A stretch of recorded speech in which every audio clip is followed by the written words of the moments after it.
Grabe oh. Yung repair niya. Oh, 12 years tatapusin. Ano kaya ano ka? Or sinasabi lang nila yung mga dapat i-repair.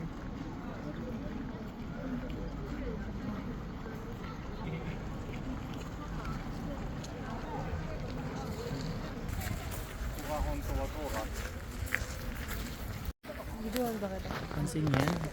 Almost 12 years na yung nire-restore. Akala mo building talaga. Sobrang linis, sobrang protektado talaga yung national treasure nila dito ng Temple ng Pagoda. Balot na balot. Yan. Grabe. Japan.